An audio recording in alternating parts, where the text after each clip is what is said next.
discussing Big Bout and how, like, you know, some people make excuses when you win. Oh, I get that a lot. I mean, like, you're afraid of what you don't know. Yeah, and most people do not know Snake. And see, So that's the thing. Most people don't know Snake. Yeah, and that's the thing about it. They don't know Snake, and what's the counter to something that you don't know? Get angry. Yeah. Right? Because, like, same thing for Game & Watch. Like, oh, I don't know how to play against Game & Watch. We didn't have any good Game & Watches. Game & Watch is broken. Like, that carrying the player is broken game, stupid game. And then they play, and then they play as Game & Watch, and they can't do anything. Same with Snake. They can't do anything. The past two majors that I've noticed that you went to, Supernova, and I know there's one in between Supernova, but I didn't pay too much attention to that one, but Supernova and Big Bout, you stayed in winners. Yeah. You stayed in winners, and you were rather dominant. Right. You didn't really drop all the a games, set. but all the games were close. Right. Every single one of the games were close, and everyone that played me was like, I know what to do, I just screwed up. Yeah. Everyone that played me, except for Russ Balls, he just didn't understand. Yeah, Russ Balls definitely didn't understand the matchup, and it was evident actually after a while.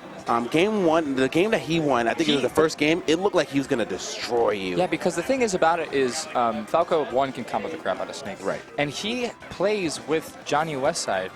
And knows the matchup, and he was going into the matchup very confident. What do you think about Johnny Westside? I've never played against him or watched a game of his. Oh my god.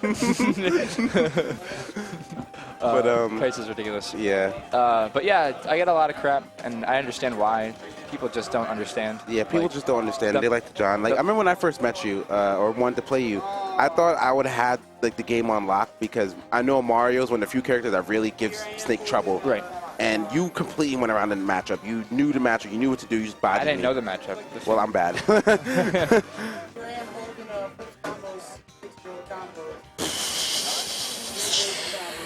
The shade. The shade. I think this guy admits it. That was the He's like, I'm very salty. Yeah, some players, see, and that's the thing. Some players just don't admit that. Dude, I'll admit every single time. Actually, I'll first get angry. Like last week, I lost. And I wasn't too mad about it because I was playing poorly. Right. And I deserved to lose. So when I walked out, I was just like, man, I lost. Yeah. I played like crap. I'll fix it next time. And that's what you got to do. I feel like one big thing that separates most people is mindset.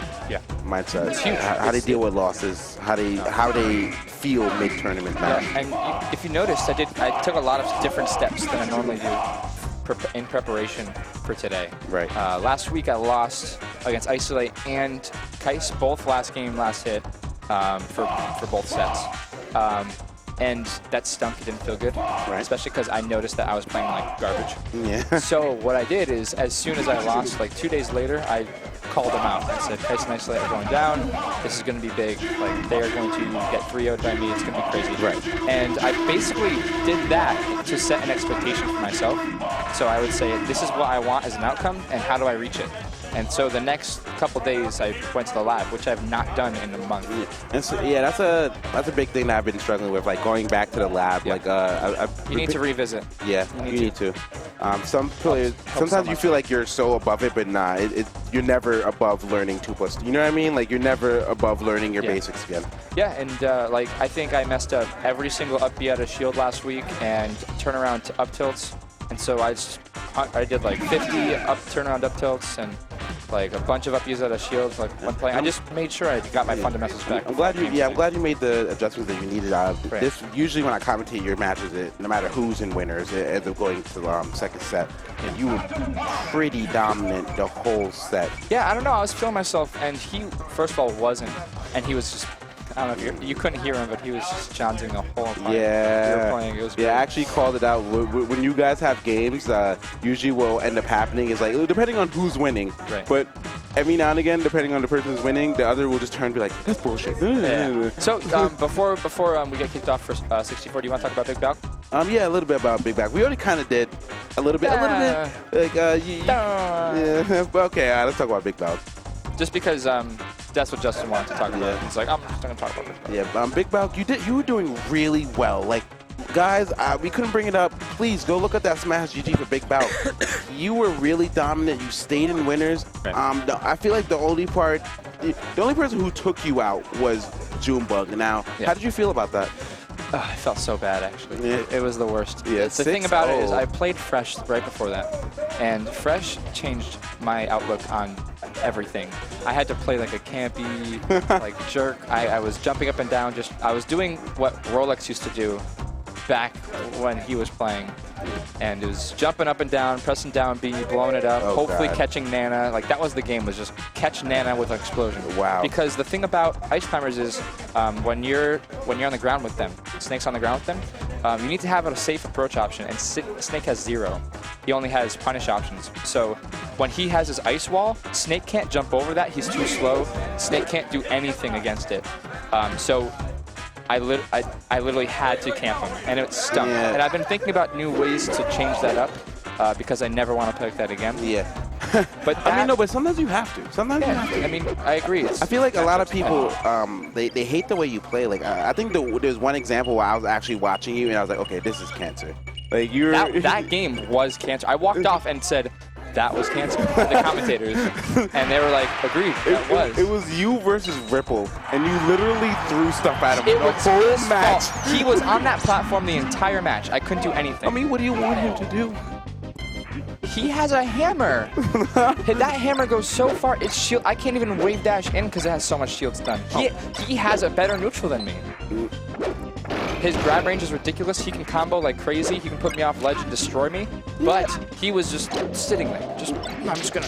It just felt like you threw stuff at him, like seemingly so. Because I have better projectiles. Yeah. Why would I risk it? No, I'm not complaining. No, I'm just saying. Like, that's my seemingly mindset. So, it just seemed like you just threw stuff at him and worked. Like, I remember one time, the Moon posted something after Ghoulies win over Jose V, and he was just like, wow, Sonic can just spin around and win. Yeah. Like, he doesn't have to have any neutral. That's literally Sonic. No, it's not. Sonic does. Well, you need to dash dance, and then you just do that. Like, it's like dash dance, that they screw up. No, but if Sonic just spins at you, you can just jab him. Like, I've done that to Ghoulies so many times. He comes at me. You especially do that.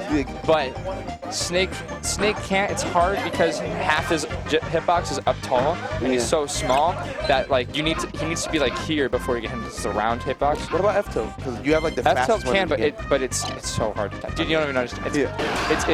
It's really hard to play against Sonic. I think Sonic is an okay character, but most people don't understand the matchup. That's the biggest issue with Sonic. You don't understand the matchup. He just looks like he's spinning, and then you're like, oh, just jump. That's true, actually. It's like, no, you sit in place, wait for him to come to you, and then hit him. Right.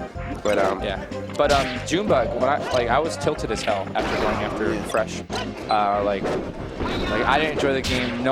Literally no one enjoyed the game, and I was tired as heck because it was just a big mind game of like, how am I going to get this grenade to seep in? It just took everything out of me, and I felt like really exhausted. So after going into that game, I went against Junebug, and I started off strong, which I was really excited about, but then he just adapted like crazy. I feel like each match you were starting off particularly strong, and as the match just went on, something happened and then you just lost. I would kill myself, or I would do something over Metal and And also his projectile game, his air glide toss game. I mean, of course, being Diddy, it has to be on point. Right. But it was specifically on point. He knows how to pressure Snake because Snake has very not good out of shield options for people that are far away. Right. So he was just throwing it, catching it, throwing it. Yeah. Like I would wave dash, try to like get away from it, and he would just keep doing it. Yeah. I also think that was a bit of a brawl experience thing. Yeah. But he plays Professor Pro all the time. He knows the matchup in and out. I don't know. I've never played a good Diddy besides him. I still think I think overall, this might be a stretch. Someone's gonna hate me, but I think overall you're a better PM player than Prof. I think I'm a better PM player. He's a better Smash player. Yeah, he's definitely a better Smash player. But whenever it is like a decent PM tournament, like Shots Fired 2, no offense, barely anyone went there. But whenever there's a tournament with decent PM numbers, especially FS, he gets like knocked out before top 8. Even like sometimes one time it was before top 16. He lost against Switch last time he played him, but he then came back on more. I'm pretty sure. Yeah. He lost. He loses. He almost lost against DVD. No, wait. Did he lose? I can't remember. But he loses against some people that I don't normally lose to. Yeah, dude. I want to play you. Are you leaving? God damn. I want to play you in like something. You ever heard of Two-State?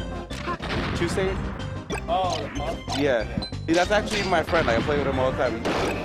Yeah, he's nasty. He freaking bodies me. That's why I hate the matchup, actually. But, yeah, he's a god, actually. All right, man. Thanks, dude. Tell you something, I watched me the saltiest mother effer ever. Oh my god. Yeah, there was a big talk after the game. Yeah. But like we were saying, yeah, it just seemed like you being a better player. I think overall you're a better player because when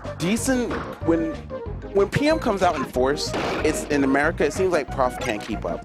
It's true. But it's true. Overall, like players he can't be. Let's think. He can't be Jaden. He will not be Icy Light.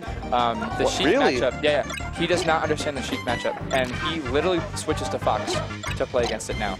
He doesn't understand the Ice Climbers matchup. He switches to Fox because he thinks it's broken. He doesn't understand a lot the Mewtwo matchup. He loses against Frozen every single time. He even lost to Guru Kid. He lost to Guru Kid. He doesn't understand Meta Knight. He lost to Switch, as you said. So like I said before, it just seems these are all people that I've beaten besides Frozen. But we actually spent our time together at Big Belk, and I learned the matchup, and I was going back and forth. Sometimes pretty dominant.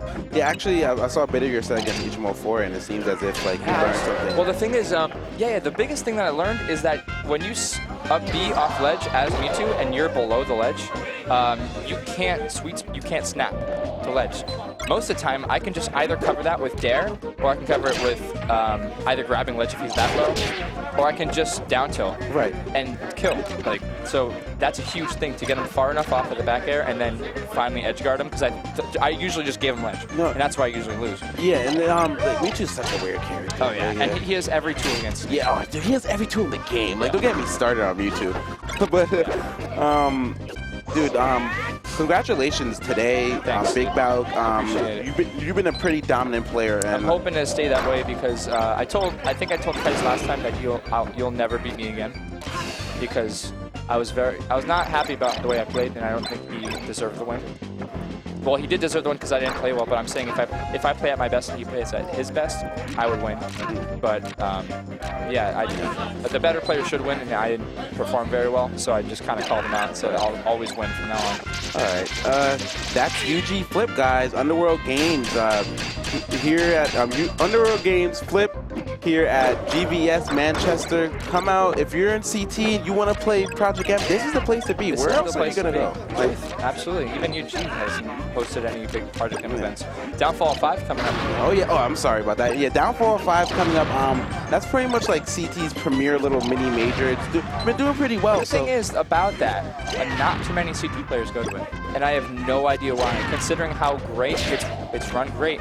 All of the out-of-state players go. Yeah, and it's like, if you're a CT player trying to find that level up, a lot of people, you're not going to run into Flipp, not Flipp, you're not going to run into Frozen every day. You're not going to run into Gallo every day. They all come. And I talked to them actually room with all those guys. Literally 9 of them in one hotel room. It's nuts. That's nice. Wow. In one hotel with 2 beds. Oh, God. Yeah. Yeah, there was 3 people on one bed. Oh, God. Laying down long ways. Okay, all right. Bye, guys. All right, we got to go. Later. Bye. We have 64 coming up. Sorry. All right, bye.